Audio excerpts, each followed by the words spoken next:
Click the bell icon to get latest videos from Ekeeda. Hello friends, myself Professor Uday Bukre and now I am welcoming you on your own YouTube channel Ekeeda.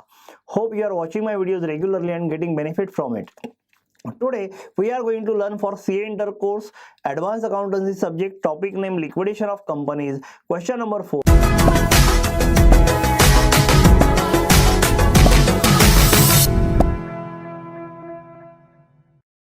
Insol Limited is to be liquidated. ये company है, इसको liquidate करना है. Their summarized balance sheet as on 30th of September 2016 appears as under. तो आपको balance sheet दिया हुआ है असेट्स एंड लाइबिलिटीज. लाइबिलिटीज में आपको दिया है equity shares, secure debentures on land and building, मतलब ये लिस्ट बी में जाएगा ना यार. तो land and building list B में मार्कअप हो गया. Unsecured loans, trade creditors, unsecured loan unsecured है, ट्रेड क्रेडिटर्स भी अनसिक्योर्ड है. Other fix assets, current assets, PL account is not the asset to be realise, तो ये कोई असेट नहीं जिसको रियलाइज किया जाएगा. Contingent liabilities are bill discounted, मतलब उन्होंने बिल डिस्काउंट किया, अभी भी उसका मैच्योरिटी बाकी है. और आगे दिया एक्साइज ड्यूटी डिमांड, ये दो आपका कंटिजेंट लायबिलिटी है. स्टूडेंट्स, कंटिजेंट लायबिलिटी अगर अराइज हुआ तो ही आपको काउंट करना है, अगर अराइज नहीं होने वाला है तो उसको आप छोड़ सकते हो, वो आपके अंडरस्टैंडिंग के ऊपर है. अभी देखते हैं क्वेश्चन में क्या कुछ दिया हुआ है. On investigation, it is found that the contingent liabilities are certain to devolve, that means they are certain to arise, and that assets are likely to realize as follow. तो ये लाइबिलिटी जो certainly होने वाला है, अभी अगर ये liability होने वाला है तो मुझे चेक करना पड़ेगा मैं इसको कौन से लिस्ट में इंक्लूड कर सकता हूं. अगर बिल डिस्काउंटेड की बात करूंगा तो ये मेरा अनसिक्योर्ड लाइबिलिटीज है जिसको मैं लिस्ट ई में कवर कर दूंगा. Excise duty is a duty payable to the government, तो it comes under the definition of preferential creditors, तो ये आपको लिस्ट सी में काउंट करना पड़ेगा. असेट का रियलाइजेबल वैल्यूज आपको दिया हुआ है land and building, other fix asset, current asset. इसके अंदर से लैंड एंड बिल्डिंग जो है वो स्पेसिफिकली गिरवी रखा हुआ है, तो लिस्ट बी में. बाकी का जो असेट है वो लिस्ट ए वाला है. Taking the above into account, prepare a statement of affairs. Very simple and short question is given to you. Let us prepare a format for that.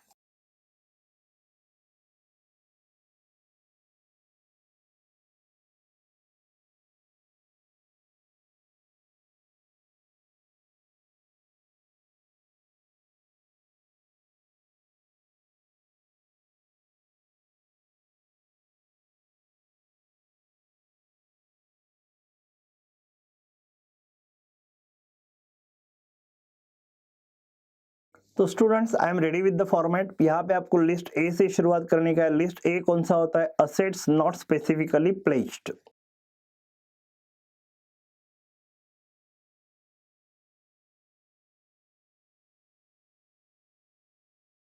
Assets not specifically pledge में realisable value आपको कौन से asset का लेना है? क्या आप land and building को ले सकते हो? नहीं. लेकिन अदर फिक्स असेट और करंट असेट आप ले सकते हो जो आपका कोई भी जगह पे मॉर्गेज नहीं हुआ है. तो I will take other fix asset 18 lakhs and current assets 35 lakhs.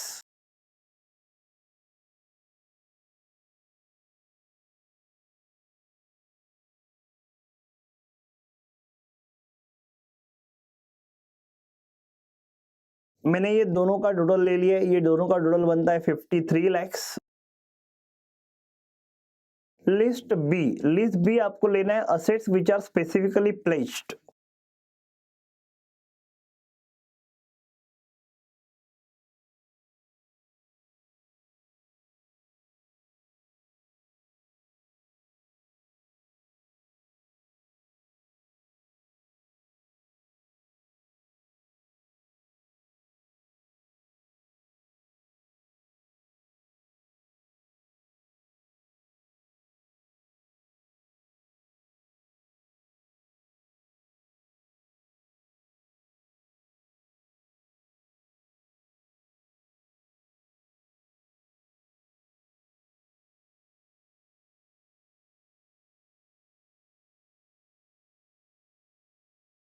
तो students I am ready with the format for list B. List B में आपको एक स्पेसिफिक फॉर्मेट में बनाना होता है।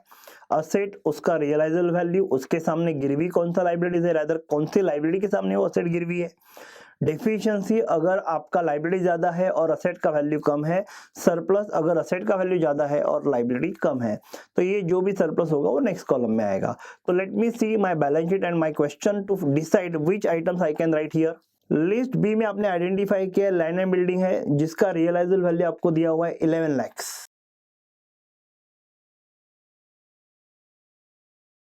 इसके सामने आपने कोई सिक्योर्ड लोन लिया है या फिर कोई लोन है, देखते हैं।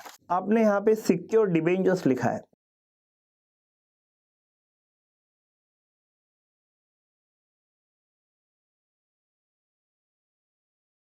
स्टूडेंट्स मैंने लिखा है लैंड एंड बिल्डिंग गिरवी था, जिसका रियलाइजेबल वर्थ है 11 lakhs।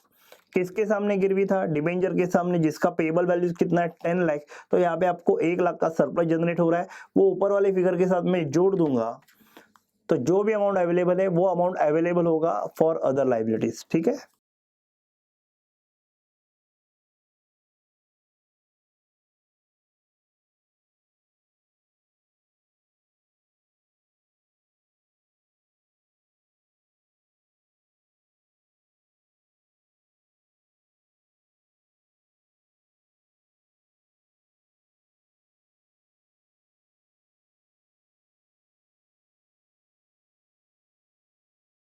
So this is estimated total amount available for preferential creditors, liability with floating charge and unsecured creditors।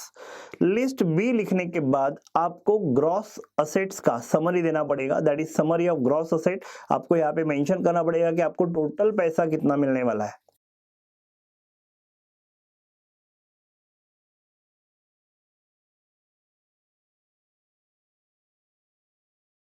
I am ready with summary of gross asset का format. यहाँ पे आपको पहले लिखना है estimated realisable value of assets which are specifically pledge. यहाँ पे मैंने ERV वर्ड यूज किया, but you have to write complete.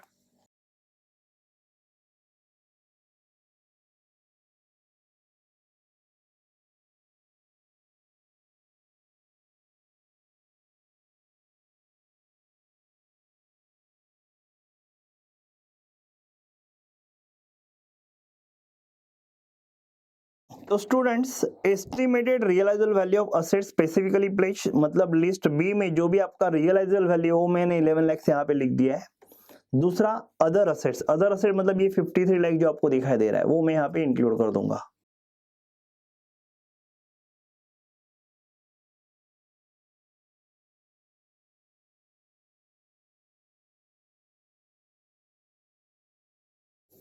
₹64 lakhs is my total of gross assets.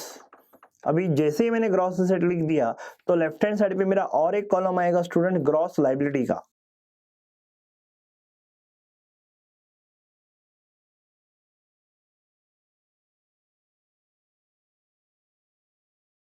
Check करो लिस्ट बी में डिबेंचर जो था वो सिक्योर्ड था, तो डिबेंचर 10 लाख का यहाँ पे है, तो मैं यहाँ पे लिख देता हूँ, लेकिन इसका पेबल वैल्यू 0 आएगा बिकॉज ये ऑलरेडी यहाँ पे नेट हो चुका है।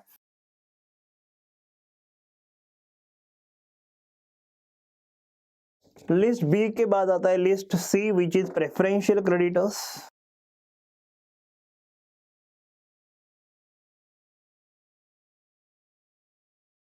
बैलेंस शीट में कोई प्रेफरेंशियल क्रेडिटर्स नहीं था, लेकिन कंटेन लाइबिलिटी में एक प्रेफरेंशियल क्रेडिटर्स आपके पास था, एक्साइज ड्यूटी डिमांड, और यहाँ पे क्लियरली बोला है कि ये लाइबिलिटी सर्टेनली होने वाला है। तो प्रेफरेंशियल क्रेडिटर्स में जो एक्साइज ड्यूटी डिमांड है वो प्रेफरेंशियल क्रेडिटर्स है। तो कंटेन लाइबिलिटी में जो एक्साइज ड्यूटी डिमांड है वो है आपका preferential creditors.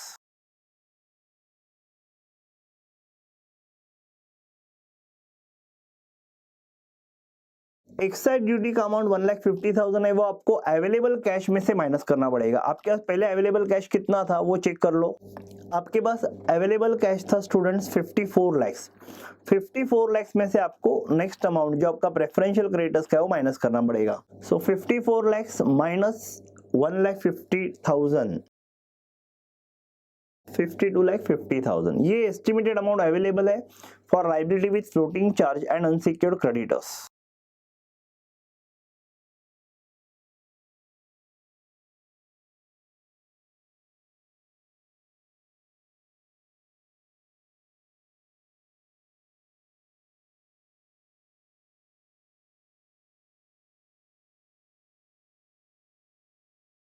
Next thing is list D which is a liability with floating charge. अपने क्वेश्चन में कोई भी लाइबिलिटी विथ फ्लोटिंग चार्ज नहीं है, डिबेंचर जो था वो सिक्योर था, फिर भी मुझे मेंशन करना पड़ेगा लिस्ट डी।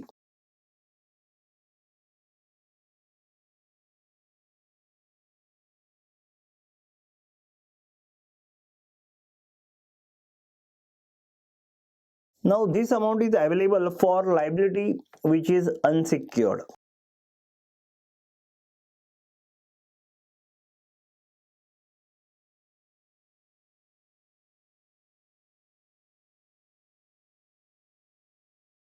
ठीक है, estimated total amount available for unsecured creditors. तो लिस्ट ई अनसिक्योर्ड क्रेडिटर्स।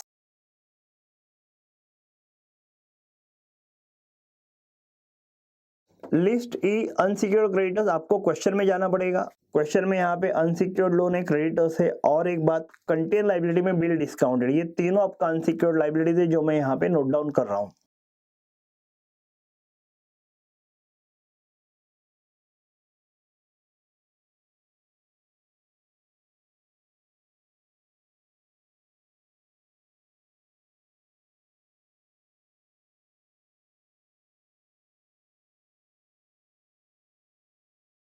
सो स्टूडेंट्स, आप चेक करो, आपके अनसिक्योर्ड लोन्स का या फिर अनसिक्योर्ड क्रेडिटर्स का टोटल बनता है 56 लैक्स, जबकि आपका अमाउंट अवेलेबल कितना था 52,50,000। तो यहाँ पे मेरे पास शॉर्टफॉल दिखाई दे रहा है।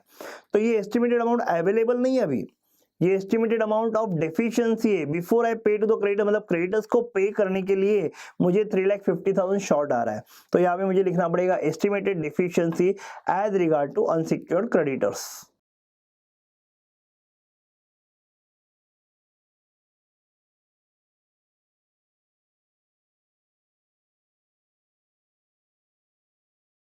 सो स्टूडेंट्स, यहाँ पे मेरा लाइबिलिटीज पार्ट खत्म हुआ, तो मेरा ग्रॉस लाइबिलिटीज का मुझे टोटल लेना पड़ेगा। ग्रॉस लाइबिलिटीज का टोटल है आपका 67,50,000। चेक करो आपके ग्रॉस असेट्स कितने थे। आपके पास ग्रॉस असेट्स थे 64 लैक्स, जिसके सामने आपका ग्रॉस लाइबिलिटीज है 6750, मतलब 3,50,000 का डेफिसिट आ गया, और वही डेफिसिट यहाँ पे दिखाई दे रहा है। Next, after payment of liabilities we have to pay to the share holders.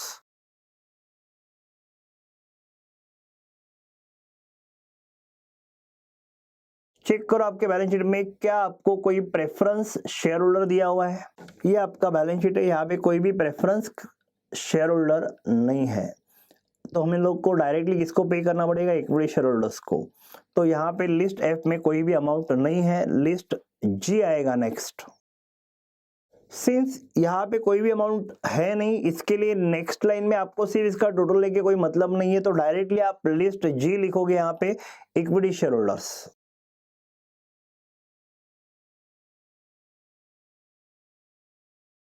यहाँ पे इक्विटी शेयर होल्डर्स में आप क्या लिखते हो, paid up equity share capital लिखोगे। Let us write paid up equity share capital from your question. Paid up equity share capital आपको यहाँ पे दिखाई दे रहा है 25 लैक्स है, और ये आपको नोट डाउन करना है।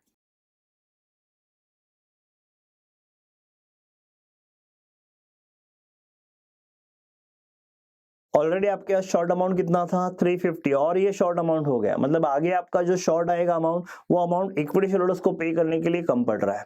Let me take that total. तो स्टूडेंट्स आप चेक करो, नेगेटिव 28,50,000 है, मतलब इक्विटी शेयर होल्डर्स को पे करने के लिए इतना अमाउंट कम पड़ रहा है। प्रैक्टिकली इक्विटी शेयर होल्डर का ड्यू 25 लाख ही है, लेकिन अगर उनको पे करना है 25 लाख, तो उससे पहले आपको लाइबिलिटीज को भी 350 है, तो इन ऑल आपको 28,50,000 का डेफिसिट आया। तो यहाँ पे हम लोग लिखेंगे estimated deficiency as regard to contributory.